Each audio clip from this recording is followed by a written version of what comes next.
Hello everyone, good morning সবাইকে। Happy new year আর অনেক অনেক নতুন বছরের শুভেচ্ছা আর ভালোবাসা। সবাই ভালো মতন বছরটা কাটাও, ভালো থাকো, সুস্থ থাকো। ভিডিও শুরুতেই তোমাদের কাছে অনেক অনেক অনেক সরি, কারণ তোমরা অনেকেই বলছো দিদি ভিডিও কোথায়। তো ভিডিওটা একটু এডিট করতে আমার দেরি হয়ে গেল। তো তোমরা তো আমার আউটফিটটা দেখেই নিলে, 1 জানুয়ারির আউটফিট। তোমরা কিন্তু অবশ্যই কমেন্ট করে জানাবে আমাকে দেখতে কেমন লাগছে। তো এদিকে কিন্তু রেডি হয়ে চলে এসেছি, কিন্তু একদমই আমাদের ঠিক হয়নি যে আমরা কোথায় ঘুরতে যাব। তারপর কিন্তু কোনো কিছু না ভেবেই আমরা সোজা বেরিয়ে পড়লাম ঘুরতে যাওয়ার উদ্দেশ্যে। সেদিন কিন্তু ওয়েদারটা খুবই সুন্দর ছিল, একদম তোমরা দেখতেই পারছো একটা সুন্দর মিষ্টি রোদ্রু। এই জায়গাটা দেখে কি কেউ চিনতে পারছো?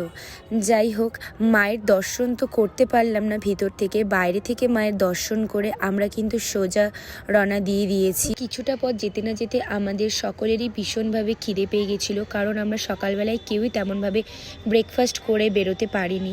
তাই আমরা এখানে একটা দোকানে চলে এসেছিলাম কিছু খাওয়া দাওয়া করার জন্য।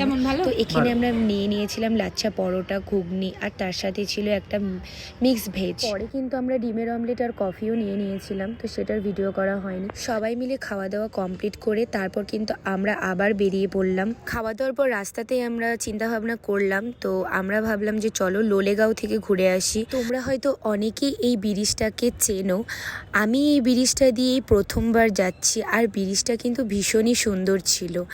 আর এই রাস্তাটাকে একবার তোমরা দেখো, খুবই জঘন্য রাস্তা, এতটা ধুলা ছিল যে তোমাদেরকে কি বলবো, তোমরা তো দেখে বুঝতেই পারছো ভীষণই ধুলা ছিল।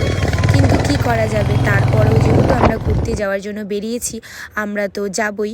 তো তারপর এই জায়গাটায় আমরা একটু দাঁড়িয়ে পড়েছি। এই জায়গাটার ভিউটা তোমরা একবার দেখো, খুবই সুন্দর।